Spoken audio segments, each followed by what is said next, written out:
War teaches you to fear the obvious, but it also teaches you to crave it. When days blur together and nights never truly end, clarity becomes a kind of shelter, a shape that makes sense, a sign that fits the pattern you were trained to recognize. In the Hürtgen Forest, clarity was rare. The forest swallowed sound. Artillery cracked above the treetops and shattered into splinters that fell like knives. Rain never seemed to stop. Cold lived in your bones, not on your skin. Men learned quickly that if you waited for perfect information, you would never move again. So you learned to trust what you could see. That was the weakness. On that morning, the air was still enough for steam to rise cleanly. A thin line, pale against the dark trunks and broken branches. A tin cup, resting where a tired man might rest it. Not hidden, not careless, just human. Anyone who had been at the front long enough understood what that meant. Coffee was routine.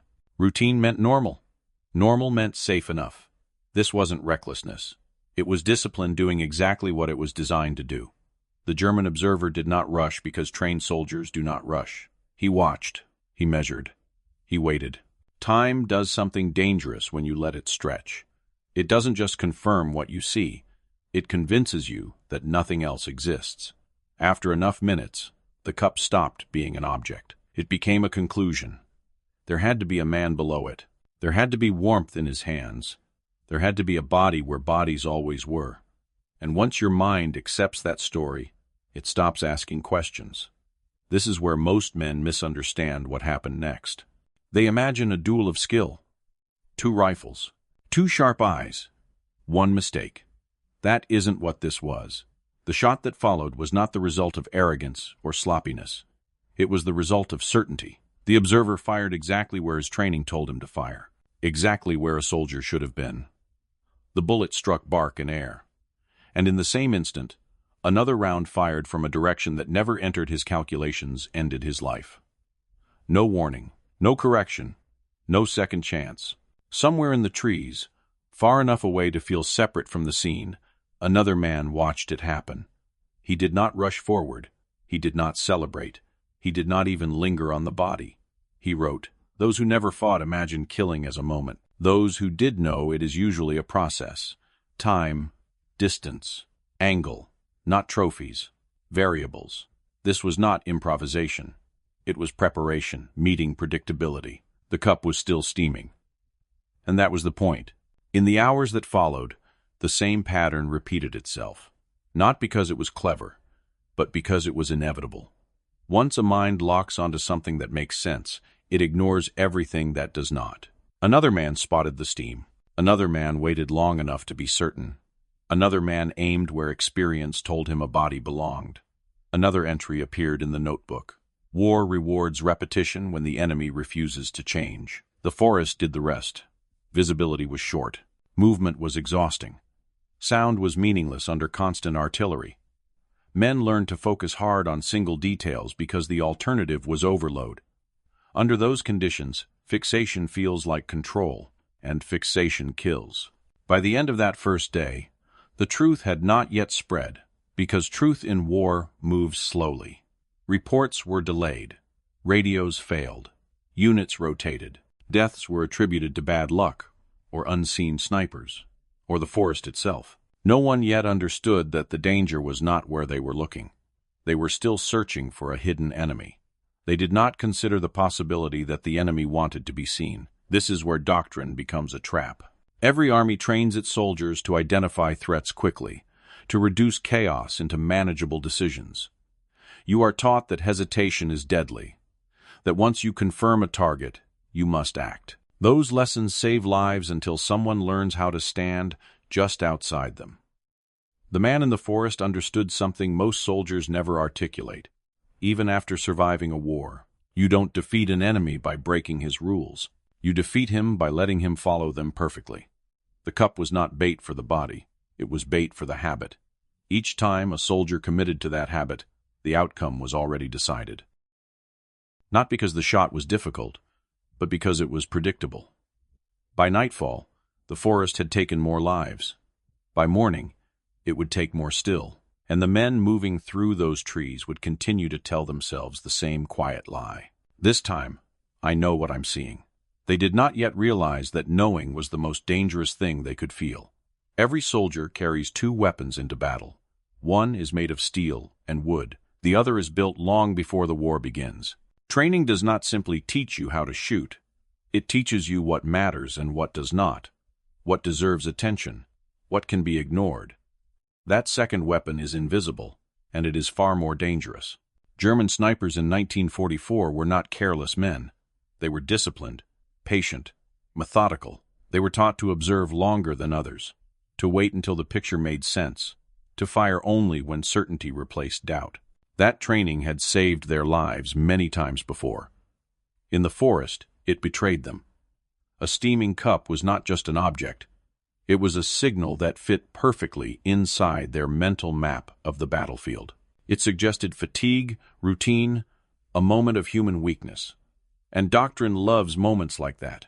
Doctrine tells you that obvious signs are opportunities, that hesitation wastes chances, that once a target is confirmed, action is duty. So the mind narrows.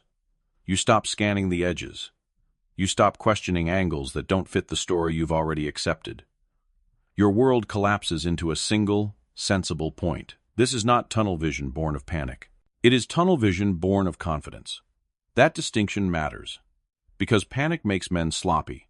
Confidence makes them precise and predictable. The sniper in the forest understood this without ever naming it. He did not try to overwhelm his enemy. He let them organize themselves. He placed something where training would force attention to land. Then he waited. While the German sniper calculated distance and wind, he was already exposed. Not physically, mentally. Every second spent refining the shot at the cup was a second spent standing still, committed, invested. Backtracking at that point feels like weakness. So the mind doubles down. I've watched men do this in every war. Once they commit to a decision, they defend it, even against evidence. That is how training becomes inertia. This is why the cup worked again and again. Not because it was clever, because it was familiar. The forest stripped away context. Artillery drowned out sound. Broken sight lines shortened perception. Cold and exhaustion demanded shortcuts. Doctrine provided those shortcuts, and the man using the cup knew exactly which one would be taken. He didn't need to guess where the enemy would look. Training had already decided that for him. This is the part history often misses. They talk about the shot. They talk about the patience. They talk about the kill count. But the real weapon was anticipation. He anticipated not movement, but behavior. Not reactions, but procedures. He wasn't hunting men. He was hunting decisions. Once you understand that, the numbers stop being surprising. The first deaths were dismissed as bad luck, then as coincidence, then as an unseen sniper. By the time German units began to suspect a pattern, the pattern had already done its work. Because doctrine does not change quickly. It cannot. It is built for reliability, not flexibility. And flexibility is what wins when someone learns how to stand just outside the rules. This is the paradox at the heart of the forest. The better trained the soldier, the more likely he was to die to the cup. The more patient he was, the longer he stared. The longer he stared, the more certain he became. And certainty is loud. It announces itself. It fixes posture. It stills movement. It gives the other man everything he needs. By the time the shot came from the wrong direction, the outcome had already been decided minutes earlier, the moment the mind stopped asking whether something else might be watching. That is the danger of doctrine in a thinking war. Not that it fails, but that it works too well. Most people misunderstand camouflage. They imagine it as disappearance, blending in, erasing yourself from the landscape. That works until it doesn't. In a forest like Hürtgen, nothing truly disappears. Movement leaves traces. Sound betrays you. Time exposes patterns. The man using the cup understood a harder truth. You don't need to be unseen if you can decide what is seen. Camouflage hides the body. Misdirection captures the mind. That difference is everything. The cup was placed where a soldier would be, not perfectly hidden, not carelessly exposed, Plausible. Plausibility is the most powerful disguise in war. It tells the enemy this fits, this belongs, this makes sense. Once that judgment is made, the rest of the battlefield fades. Angles collapse, possibilities narrow. The sniper wasn't gambling on surprise. He was betting on routine. Every army teaches its marksmen the same discipline. Observe first, commit second, fire last. That sequence creates a pause, a long, dangerous pause, where the body is still and the mind is busy confirming. That pause was the opening. While the German sniper refined his shot, someone else was already done deciding. The American didn't wait for perfection. He waited for fixation. He watched where attention landed, not where rifles pointed. He learned which trees were favored, which elevations felt safe, which angles doctrine preferred. Then he placed the cup so that all of that training would activate at once. Nothing about the cup forced a reaction. It invited one. And invitation is harder to resist than threat. This is why the technique worked repeatedly. Not because it was ingenious, but because it was simple enough to survive repetition. Complex traps break. Simply one's a scale. Each time the pattern repeated, confidence grew on the wrong side of the rifle. German snipers didn't become cautious. They became certain. They told themselves the first death was unlucky. The second, coincidence. By the third, they believed they understood the danger. They were wrong. Understanding the object was useless. The object was never the point. The real trap was spatial. The shot never came from where the eyes rested. It came from where doctrine didn't encourage looking. This is where misdirection becomes lethal. You don't distract the enemy by noise or movement. You distract him by meaning. You give him something that feels complete enough to stop searching. In that forest, the cup did exactly that. It said, here is the story, here is the tired soldier, here is the mistake. And while the enemy prepared to punish that mistake, the punishment arrived from somewhere else. This wasn't marksmanship overcoming odds. It was geometry applied to psychology. Angle mattered more than distance. Patience mattered more than speed. The man with the cup understood that once attention commits, behavior follows predictably. That predictability is rare in war. When it appears, it is exploited or it kills you. By the time German units began warning each other about obvious signs, the damage was already done. Because avoidance creates a new pattern, and patterns are visible. The cup was never meant to last forever. It was meant to work long enough for fear to take over. Once fear spread, everything obvious became suspect. Once everything became suspect, decision slowed. And when decision slows in combat, casualties multiply without another shot being fired. This is the quiet escalation most after-action reports miss. The first phase kills bodies. The second phase kills confidence. By the end of those days, the forest wasn't dangerous because of a sniper. It was dangerous because no one knew where to look anymore. And that uncertainty, once planted, was far more powerful than any single trick. The cup didn't win the fight. It taught the enemy to doubt their own eyes. And in a war where seconds decide lives, doubt is a weapon that never needs to reload. Not everyone can do this. That's the mistake many people make when they hear the story. They think the trick is transferable, that anyone with patience and a rifle could repeat it. That's not true. The system only works if the man behind it understands time the way hunters do, not the way soldiers are taught. Most soldiers learn to wait because orders demand it.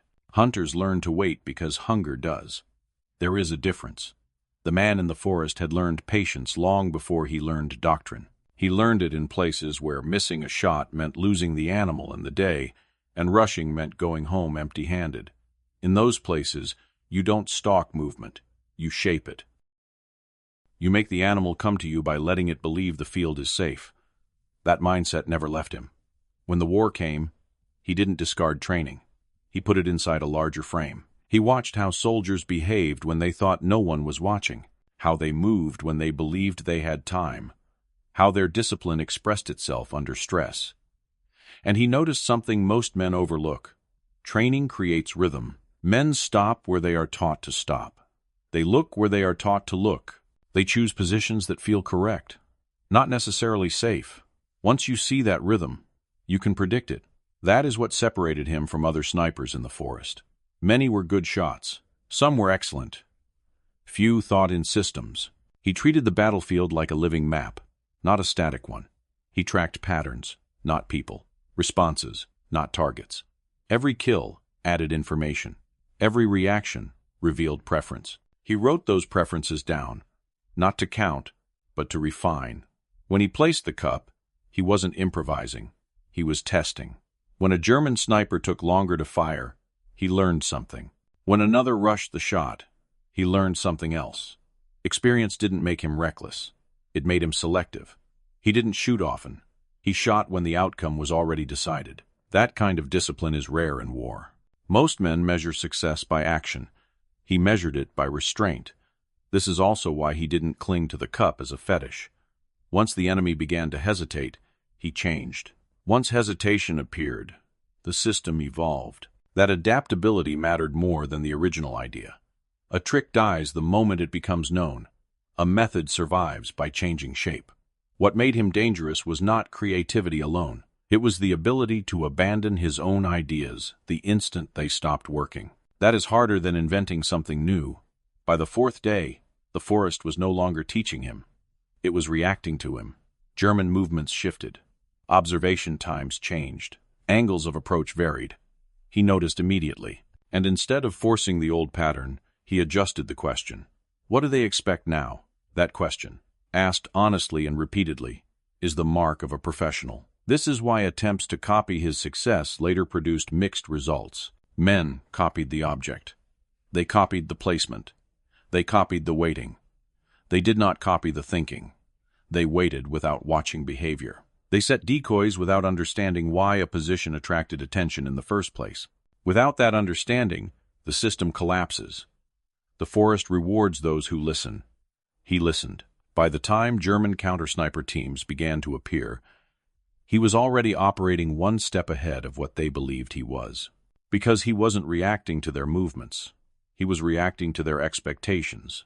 And that, more than any rifle or round, is what allowed one man to turn a simple sign into a weapon that lasted days instead of moments.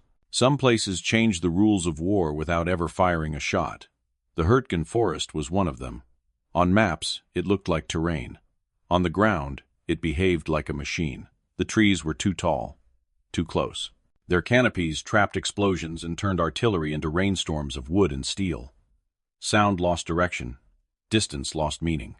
You could be 10 meters from another man and never see him. You could hear a rifle shot and be wrong about its origin every time. In that environment, certainty became currency. Men clung to anything that simplified the chaos. A sound they recognized, a movement they understood, a sign that matched their training. That is what made the forest dangerous. The cup didn't just attract attention. It offered relief. It gave the mind something to organize around, in a place that refused to be organized. When visibility collapses, soldiers stop scanning wide. They narrow their world to survive. They focus. And focus, under constant stress, becomes fixation. This is where the forest amplified the method.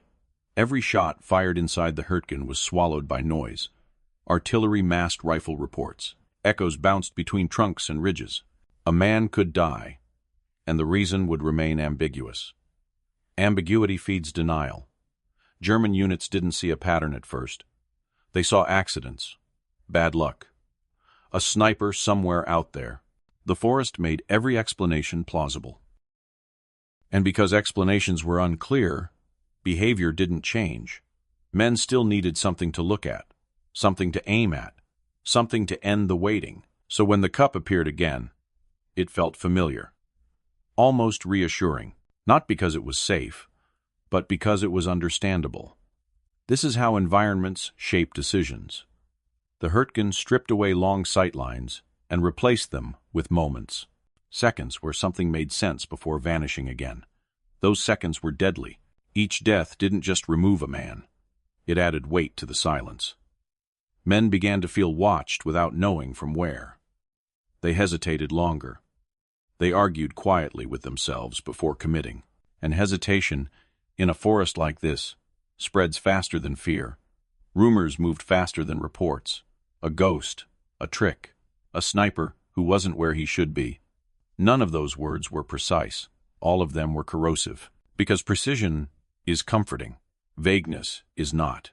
As uncertainty grew, German patrols slowed. Observation times lengthened. Movement became cautious to the point of paralysis. The forest didn't need the sniper to kill every man. It only needed him to be possible. Once soldiers believed the cup might be a trap, every obvious sign became a question. And questions, in combat, cost time. This is the part commanders struggle to measure.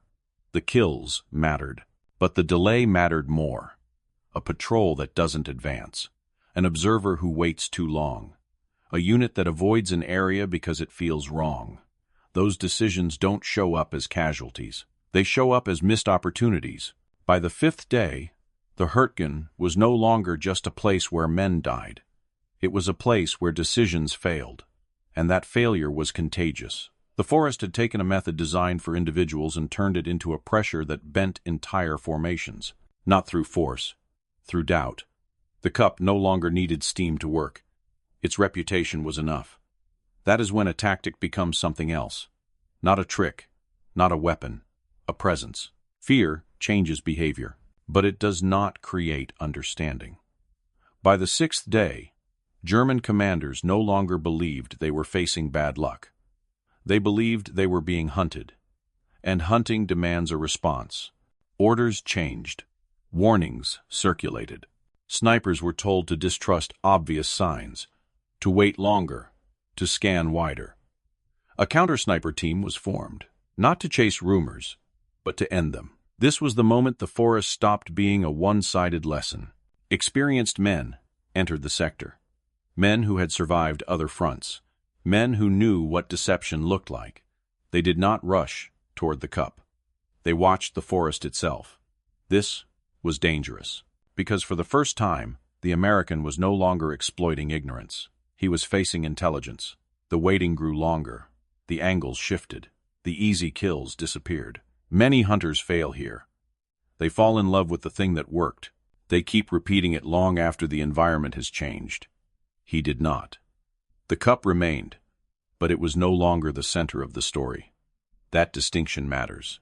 The experienced German sniper did not fixate on the obvious. He scanned for contradiction, for anything that didn't belong.